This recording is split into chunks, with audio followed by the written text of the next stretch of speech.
Hey, Trail Kreitzer at goHUNT.com. Today I'm up to the archery range. I've been thinking a lot about the keys, kind of the things that I think will help you be more accurate with your bow and arrow. September will be here before you know it. I've been working on my practice and I'm working on individual aspects of my shot process. So I'm just going to jump in and kind of run through a list of things that I think are imperative, kind of the keys to being more accurate. The things that I'm working on. I hope that you guys find some value in them and you can work on them as well. First and foremost, I think your draw length has to be comfortable and repeatable. The perfect draw length for you is something that is repeatable. You can find your anchor point every single time. It's comfortable. Your form is, relatively good, and it ultimately results in an accurate shot. I'm gonna just kind of run through and show you what my draw length looks like, things that I look for in my draw length. Again, I want 3 points of contact, so anchor point is extremely important. My nose, so tip of my nose. The string here as it comes back, I would like that to sit right here in the corner of my mouth. And I would like to anchor with my fingers. I want to feel that. I shoot back tension hinge release. I want those to sit right underneath my jawbone. You'll see as I draw back and anchor, sometimes I'm moving a little bit to find my anchor point, but once I find that, it's nice and steady and it's repeatable.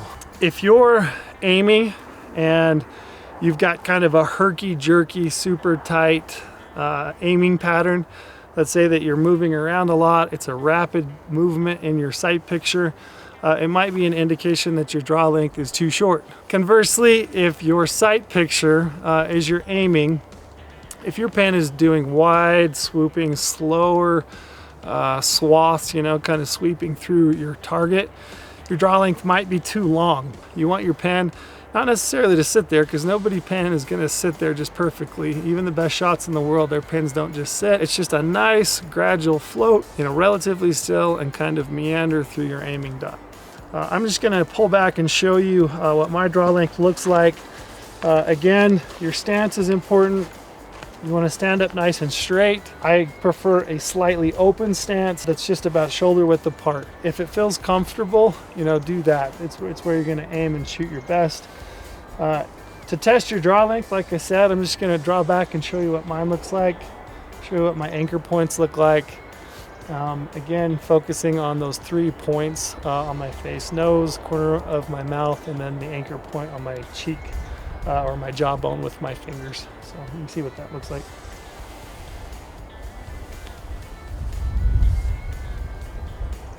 So we talked a little bit about the back half, your 3 anchor points and your draw length. What's your front half look like? You want to keep your arm not locked, but you do want to keep it straight. If you think about a bent arm, if you're using a bent arm, using a lot of muscle to maintain that, it's going to fatigue, it's going to be shakier. If you think about leaning up against a door jamb, you're going to be able to lean there forever if you keep a nice straight line. Again, you don't want that so locked out that it's tight and tense, but you do want a straight arm. The other thing concerning draw length, you want your front shoulder to kind of sit low and in this pocket. You can kind of get that feel when you draw your bow, you'll feel it as it kind of sits into this shoulder pocket. You don't want it all the way back here so that you're, here. You don't want it all the way out here where you're overextended. You just kind of want to keep it nice and comfortable, sitting low in this pocket and just bone on bone alignment to where it's nice and straight but not super locked and tense. Draw weight. I don't know that draw weight is going to impact your accuracy a ton. I think holding weight definitely has the potential to impact your accuracy. If you're looking at this VXR, you can get this with 85% let off, or you can get it with an 80% let off. I actually prefer the 80. It gives me just a little bit of added holding weight, which gives me a little bit more active tension in my back muscles as I'm pulling into that. I feel like it helps steady my sight picture. But concerning draw weight, where it does have the potential to impact your accuracy, I think, is if you're so overbowed, meaning that you've got more weight than you can comfortably draw.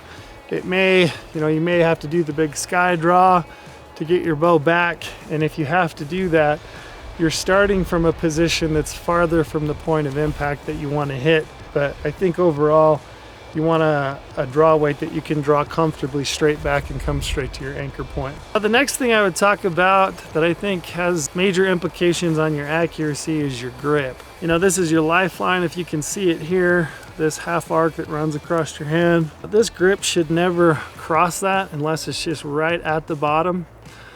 Sometimes you'll see people that will put a grip on the bow like this, you know, where they get way across that. That's incorrect. You would like to get your grip up in here so that the bow is not actually being gripped, it's just kind of being cradled in your hand. The other thing I would touch on as far as grip goes is you would like your grip to be dead. And what do I mean by that? I mean no tension through your hand. Sometimes you'll see guys that'll pull back and shoot. You know, you see their fingers skied out. You'll see them like this or like this.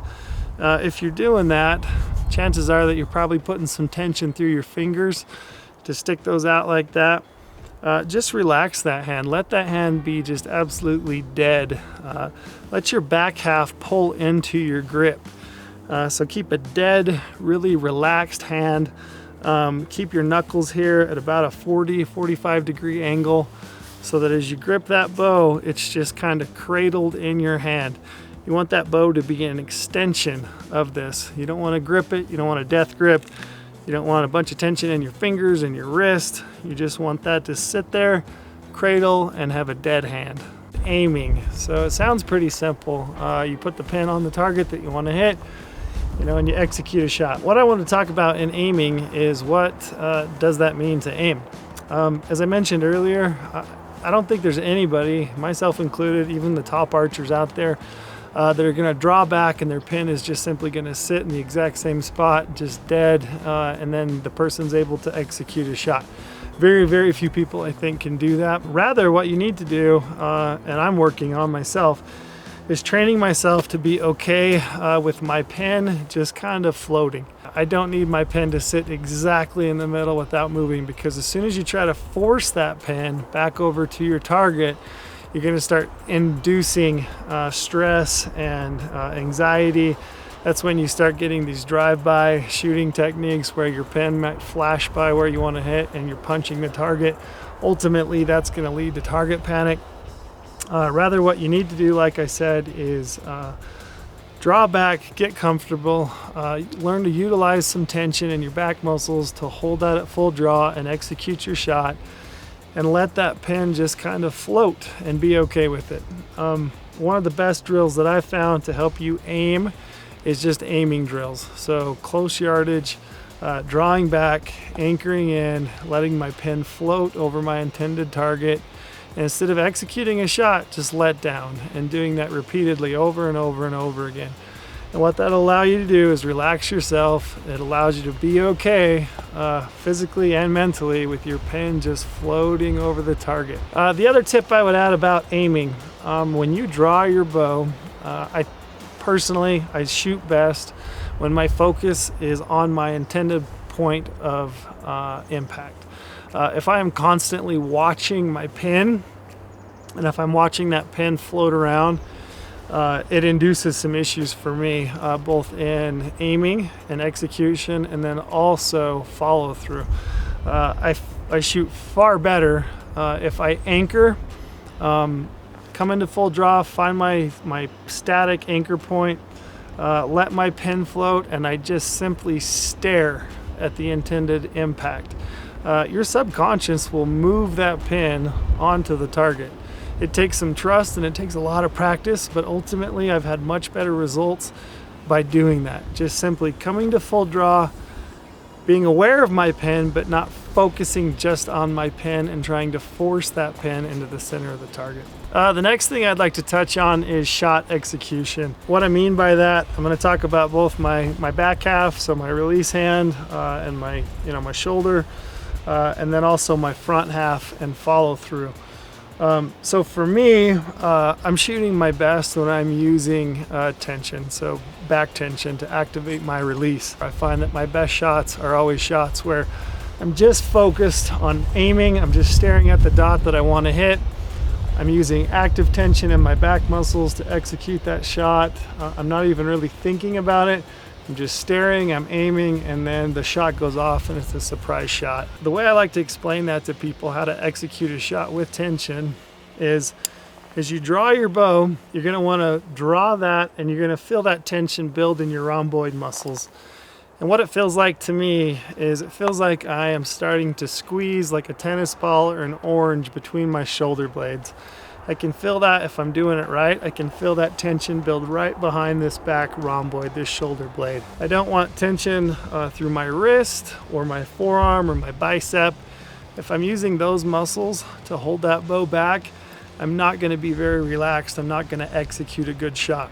And what I want to do is focus on my target. I want that tension right there behind my shoulder blade, and I want to relax, and I just want to pull through that and execute the shot. If I've done it properly, this back half is going to execute like I said, with a total surprise. My hand's going to come back. I find, like I said, that I'm shooting my best when I'm using tension to activate my shot. You can shoot a thumb button the same way. Wrap your thumb around it or lightly touch it with the end of your thumb. Do the same motion, pull that through and drag that as you execute that shot.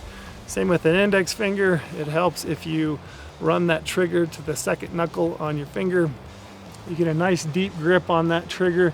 Same thing, you pull with that muscle and activate that release that way. Follow through, so your front half. So for me, I use a finger sling. You can see that. A lot of guys will use a wrist strap to go around from here around their wrist.